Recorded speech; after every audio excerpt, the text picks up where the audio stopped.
what? I'm going to, after work, because he doesn't get to leave work early on Friday. He says, after work, I'm driving 12 hours, come to the loo, get a little bit of sleep, come battle. Because this weekend is so important for me to get points, to jump up the standings, to get that season 1 qualification, because it's certainly within his grasp right now. But this round has all the makings of a Greek tragedy, as you see Zach Glicken on your left. X and 2, not conceding to Chris. And with no reason to. No reason to.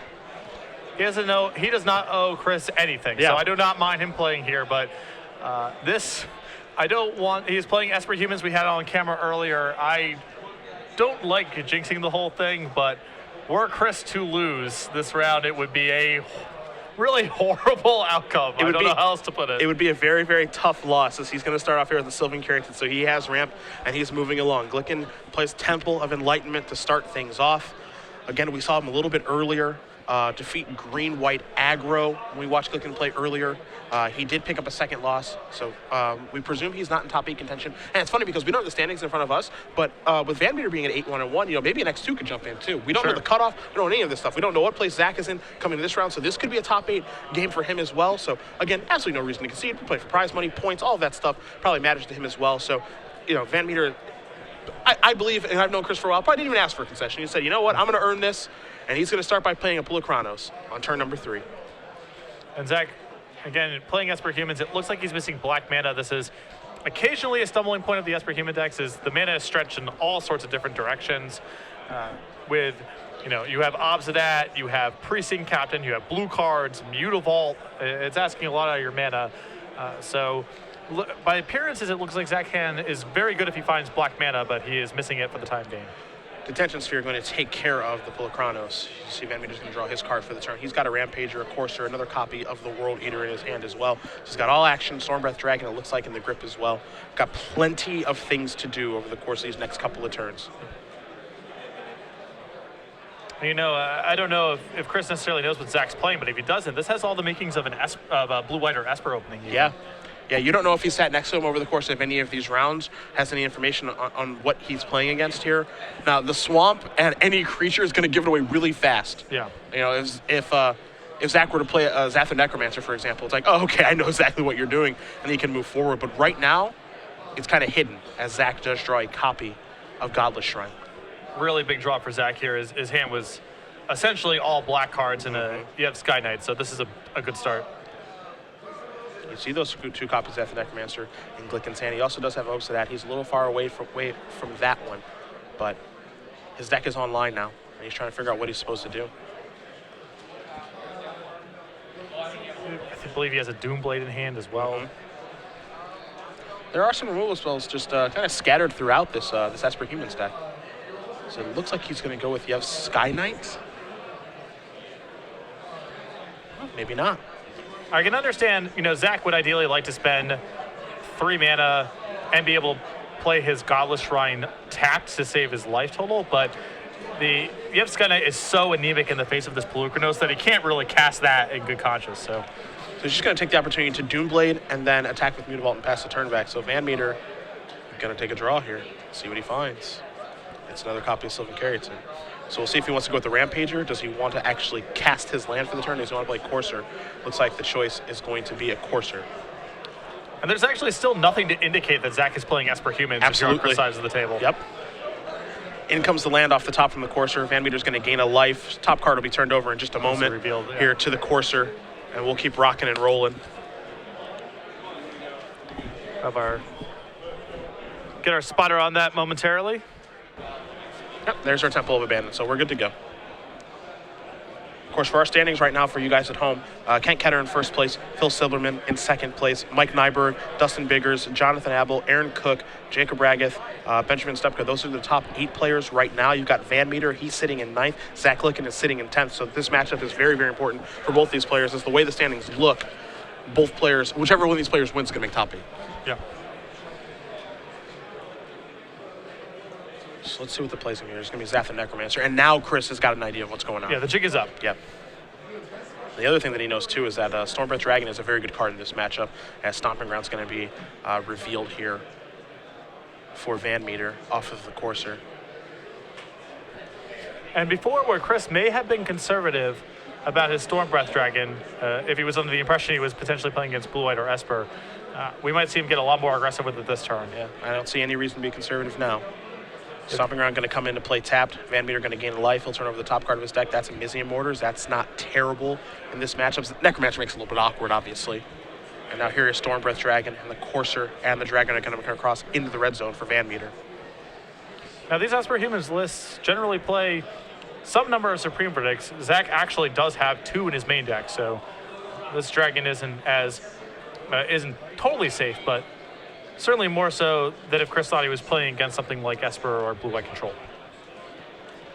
We're going to see a block here from the Necromancer on the Courser. So Zombie's going to come in and play tap here momentarily. But 4 damage is going to come across in the air for VanMeter. It's going to knock Glicken down to 14. And then we'll see what Glicken's able to do on his turn. Because again, you mentioned that one of the more important cards in this matchup for Zach is Obsidat, and he's still a black mana away from that. Yeah, when we were on break or about to come back in, we were talking about that. Obsidat's really, really good against Red Green in my mind. It's very hard for it to kill as it's outside Mizium Mortar's range. Can lock up the ground. Very efficient in games that involve racing, which are very common when you're playing against Red Green. So if he's able to get that second black mana in a timely fashion, that could be a big swing. Looks like Mutavault might want to come into the red zone here along with the zombie token. We'll see. And that's exactly what's going to happen. Pretty safe block here with the Caryatid, presumably. Yeah. That's what VanMeter's going to do. He'll get in front of Sam Black. 2 damage is going to come across. Chris going to go down to 18. Let's see what the follow-up play is going to be. It's going to be F Sky Knight. We'll see what that target's going to be. The Courser. Can't target anything else in the battlefield and pass the turn back here. Mizium Mortars, obviously, Glicken knows about. And even though Mizium Mortars doesn't seem that exciting right now, it's still, I think the 2-for-1 exchange is actually pretty good. Yeah, and Chris also has the ability to go monstrous this turn as well, so a lot of gas. Dami Rad, the card that is revealed here for VanMeter. It's one of the great strengths of Red Green Monsters in my mind. You have cards like Mortars and Stormbreath Dragon that are totally fine and efficient to cast for their upfront costs, but if the game goes long, if you flood out a little bit, they can be much more powerful. Every aggro deck that I've ever liked in Magic is one that can play in the beginning stages of the game and the late stages of the game. Obviously, if you get to the point where Blue-White is revelating and stuff like that, you're dead in the water. But the fact that you can do things when you draw a bunch of lands, that's the thing I love about a deck like this the most. You've got Monstrosity, you've got Mortars, as you mentioned. You have so many different things to do with your mana. So when you do draw a lot of lands, you're not unhappy. As VanMeter is going to play the Scry land off of for the turn, gain a life, and he's going monstrous with this dragon. Yeah, the typical mana sinks that I like in my beat down decks are things, like Spike Shot Elder and Mutavault, which may be a little different than the type of cards you go to, but it's the same concept. Yeah. Have things to do with your leftover mana. So the dragon's going to deal a whole bunch of damage, at least 7. There's a couple of cards hanging out over there as well. So now all of a sudden Glicken is down to 3, and he's got to draw a move spell for the dragon right now. As good as Obsidat is in this matchup, it's not going to save him from that 4/4 flyer, and that is going to do it. So Chris VanMeter has won game number 1 in this matchup, and a hearty smile from the bearded man. He just knows, I got to get one more. Yeah, he's just on the cusp of a really incredible comeback here, as we're going to go to the sideboard. We're going to take a look at Glicken's sideboard first. You've got that in front of you, so fire away. He has a lot of quality creature removal he can bring in here. He has a Far and Away, 1 in the main deck, an additional copy in his sideboard, a 3rd copy of Supreme Verdict in his sideboard, 2 copies of Doomblade to supplement his 1 main deck copy, the remainder of his sideboard, 2 Thoughtseize, 2 Underworld Connections, a Dark Betrayal, 2 Duresses, a Glare of Heresy, a Negate, 2 Sin Collectors. I would be surprised if he touched any of this except for possibly the Negate or the Duresses to fight over Planeswalkers. I think that's pretty dubious. I would just want to play a creature removal game and eventually win with Offset, so I think he's better suited just bringing in his additional spot removal and his additional copy of Supreme Verdict. One of the advantages that Glicken has in his deck is he does have those verdicts that you mentioned, 3 after sideboard with the 1 that he can bring in, and it's really scary because, after Chris realized what he was playing against, he drastically changed the way he was playing the game. He's like, okay, Dragon, attack you, Monstrosity, Dragon, kind of moving on that route. Probably not even thinking about the fact that this deck can have Supreme Verdict, because the thing about Esper Humans and these Esper mid-range decks is that they can play such a large swath of cards that it's very hard for you to say, okay, this deck that has, you have Sky Knight and other creatures, it has a Wrath effect too. That's really weird. Yeah, I really like, I had the same reaction as everyone else the first time I saw that Esper Humans list of what on earth is going on here. Yeah. But there's a lot of little synergies and little wrinkles and different game plans the deck can play. Part of that is you can play Supreme Verdict alongside a lot of little creatures because of Zathran Necromancer. You can actually let the games when you play Zephyr Necromancer, the game typically slows down. It's not great for you to attack because your Zephyr Necromancer is so small. It's not great for your opponents to attack because you get great value out of your double blocks. So naturally, the board just builds up in the face of this card. And then Supreme Verdict is awesome there. So you can actually play with cards like Soldier of the Pantheon and Precinct Captain, and even Daring Skyjack, which we associate with just being in the most aggressive white decks, alongside some sweepers. It's curious on first blush, but there's a lot of interlocking pieces and different game plans and different roles that can play as appropriate. And don't forget, too, we talked about this when we watched Esper Humans a little bit earlier from Zach. This is the deck that people really talk or write about. So, when you're reading articles, wherever you read about Magic, you'll see people, when they're talking about Standard of, let's take for example, someone who's doing a prime runner deck that talks about how to sideboard. Here's how you beat mono black. Here's how you beat mono blue. A little bit of analysis about what's important in that matchup. Here's how you beat Revelation decks. Here's how you beat green red monsters. Here's how you beat mono red in case people are playing that on Magic Online. You want to test there. You never see someone say, here's how you beat Esper Humans. That's not a thing that has ever happened in the history of the entire deck. Yeah, and part of that is just, again, its ability to shift roles and game plans so fluidly. If there's not a place that you can really attack this deck, except for the mana base is not great. And there's not a lot of really efficient stone range you can add to your deck to try to capitalize on that. So that's not really that's not really an angle you can attack. And the rest of the deck is just weird interlocking pieces and quality threats and good removal. It's really hard to pinpoint an angle of attack. We saw this when the mono black deck, for example, was looking at sideboard, and you have Doomblade and Lifebane Zombie and Dark Betrayal, and all these hit about half the deck. And it's really hard to justify bringing in these removal spells when you could be caught with the wrong answer against the wrong threat. And that's not something that you appreciate the first time that you read the deck list, but when you see it in action, when you play against it, you start to understand that there's definitely a method to the madness. On VanMeter's side, what he's working with here, 2 copies of Urukthar, 2 Shock, 2 Plummet, 4 Mistcutter Hydra, a Fleshblood, a Destructive Revelry, a Chandra, a Garrett Caller of Beasts, and a Mizium Mortars. So he's got a lot of 2s and 1-ofs here. As far as cards that are interesting, I like, it's weird, and we're going to talk about this a lot, of course. Shock is a card that you think about the cards in the deck. It's like, okay, Necromancer I can take care of. I can kill you, have Sky Knight, maybe you have Soldier of the Pantheon. But it's like, are those the cards that are the problem? Yes and no. Yeah. Because, Shock against Blood Baron and Hopes That and Desecration Demon are just a joke.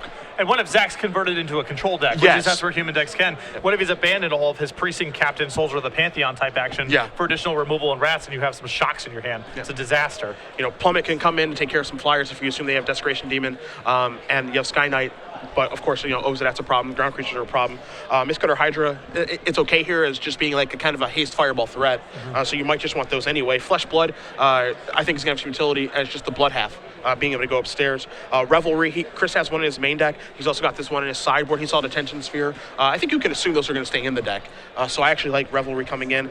Garrick, if the game's going to go longer, it's ideal, but I don't think Chris wants to play a long game like that. You've got Chandra Pyromaster, which might be pretty good, depending on what Chris saw. He did see I think 2 copies of Sky Knight in that particular game, and a lot of Esper Humans decks play Soldier. Some play Daring Skyjack, so there are targets. And then the additional mortars, do you want the full amount of those? Who knows? Yeah, it's really tough. What if Zach actually cut his Blood Barons altogether to play around Mizium Mortars? It's just, there's a lot of different ways that this deck can sideboard, and if you sideboard anticipating one thing and they present the other thing, the Esper Human deck can pick up a lot of edge there. So we do see both players shuffling up here. VanMeter up a game, trying to make one heck of a comeback to make top 8 of this tournament. We're going to see if it can happen. Again, don't want to sell Zach Glicken short here, because if he wins this match, he's in top 8 as well. So it's a very, very important match for both of these players. And Glicken will be on the play for this game. It's rare that you see an X2 make the top 8 in these tournaments, but we barely got to 11 rounds. Yeah, so the way that things broke down this weekend, we are right on the cusp of 11 rounds. So, and see, Glicken's going to maybe. Okay, and he is going to take a mulligan here. See how Chris feels about his opener. Esper Humans is basically my favorite deck to have on camera and Standard, because it plays Magic in a lot of different ways. Yeah. So the games involving it are usually pretty compelling. When it loses, it's not because it got locked out of the game for the most part. It's because the cards and the threats and answers didn't quite line up the right way. Yep. Maybe there's occasional games because of mana, but by and large, it is a very interactive, cool Magic deck. So having it on camera is one of my favorite things in Standard right now. See, both players are going to go down to 6 here again. If you guys are just joining us, we can take a look at the standings really quickly for you. Kent Ketter had another fantastic tournament this weekend. He started off 9-0. He was able to double draw in. Phil Silberman, his friend, also able to double draw in. Those guys were able to get their first draw at 9-0 when they played against each other. So congratulations to both of them. Mike Nyberg sitting in 3rd place in the standings. Ketter gave him his loss so that he can make the top 8 in round number 8. Nyberg was able to win his next match, so he should be able to draw in. Dustin Bigger, someone we haven't seen on camera this weekend. Jonathan Habel, we haven't seen him on camera. We saw Aaron Cook win his match against Adrian Sullivan last round with Grand Monsters. He's in 6th place. He may be able to draw in. It's close. Jacob Raggeth in 7th. Might also be able to draw in as well. That's where the 27-pointers stop. 8th place is where the 25-pointers begin with Benjamin Stepka. Chris VanMeter in 9th place. You see him here. Zach Glicken. He's the leader of your X and 2s with the best tiebreakers. He's in 10th. For those of you wondering about Adrian Sullivan, he's pretty far down there in 17th place. So if he wins, he's not going to be able to make it. And we are being informed right now that Stepka and Raggeth are playing for that top 8 spot. So because, again, Raggeth has 27 points and Stepka has 25, they have to battle. But it looks like the tiebreaker math is fairly fuzzy there. I mean, it's not even clear to me looking at these standings that even VanMeter is a lock with a win here. Yeah, and he's in 9th place. Right. Yeah, that's crazy to even think about, but it's the truth. Which would actually even be, I thought the Greek tragedy here would be VanMeter climbing onto the top of the mountain only to lose the final round, when in reality could be winning all the rounds and then coming in 9th. Boy, I hope that doesn't happen. I hope that doesn't happen, but we'll see. These moments are character building. They are. They're character building. As Glicken is taking another mulligan here, so it looks like he's on his way down to 5. Chris looks happy enough with his 6 as he's analyzing it right now. That's usually what I respond to when people say, "How do you like New Jersey so much?" It's character building. It's a place where you build character. Yeah, that's it. Your hardships out there in the sticks and the woods of New Jersey. Remember, folks, he's not from the shore. He's from the other part of New Jersey that no one's ever seen before. And so just so you guys know at home as well, Raggeth versus Stepka is a blue-white control mirror. That's our backup, so chances are we'll be moving that way pretty soon. Yeah. Yeah. We will see. We will see as Glicken is going to take a look at 5 cards here. So let's see what happens. Got a couple of lands. See Chris and Zach, we're having some fun here. It looks like we're good to go. Temple of Silence to start things off here in game number 2.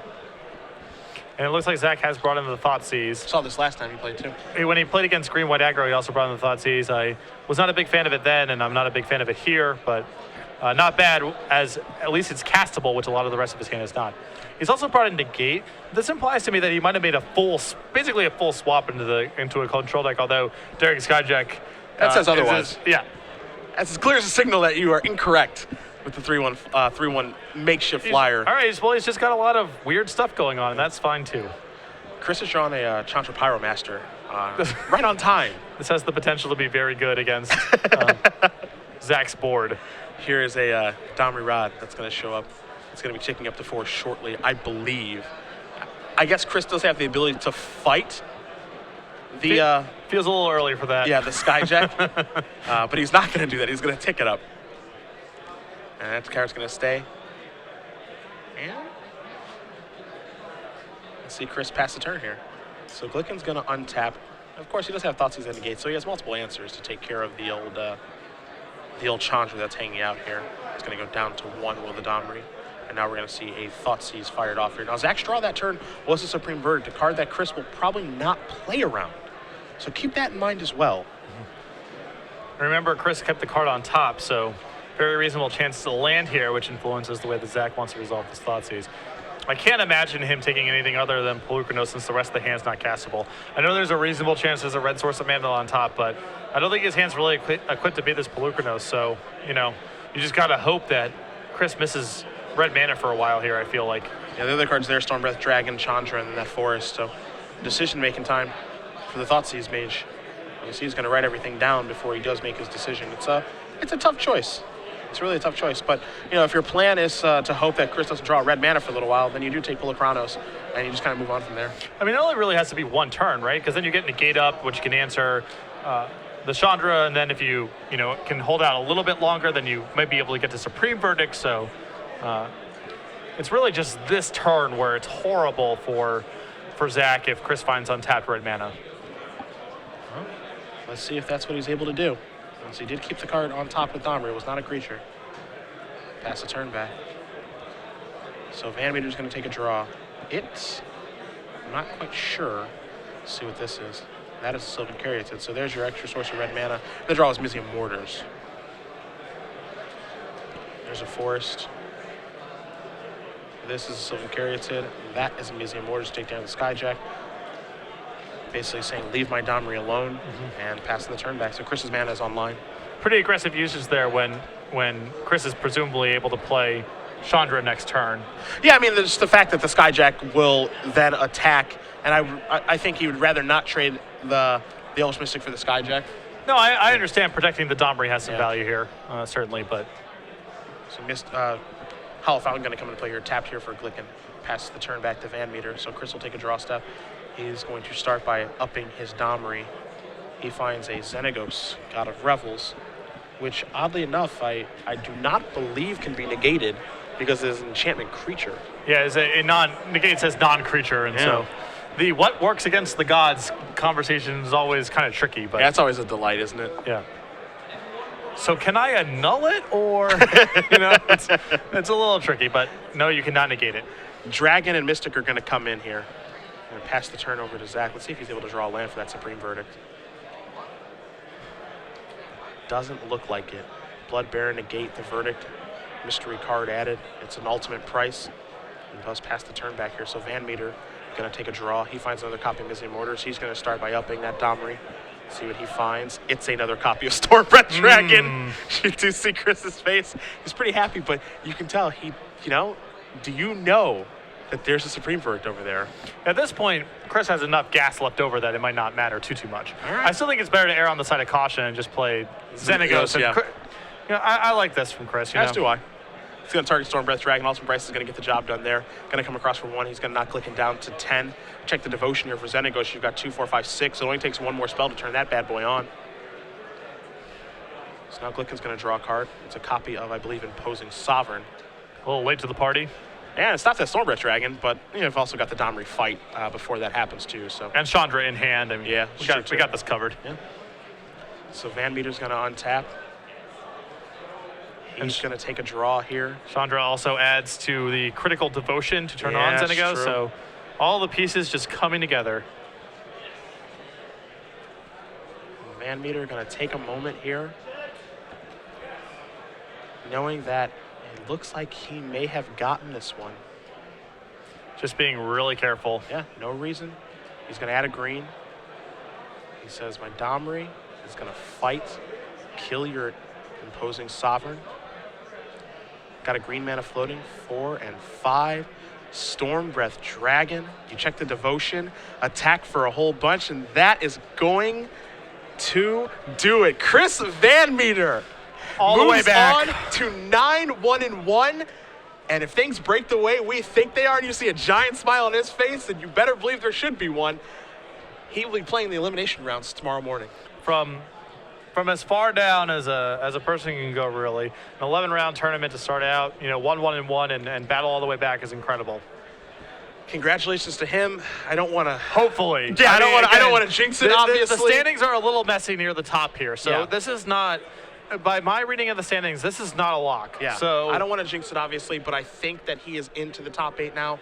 We will obviously find out at the end of today and tomorrow morning if he is in here, but it looks like he's good to go. And obviously he made the trek out here, 12 hours, trying to get those Open Series points, wants to qualify for the Players' Championship very badly. Driving uphill in the snow both ways. Yeah, through a polar vortex. Yeah. Just whatever it takes to get here.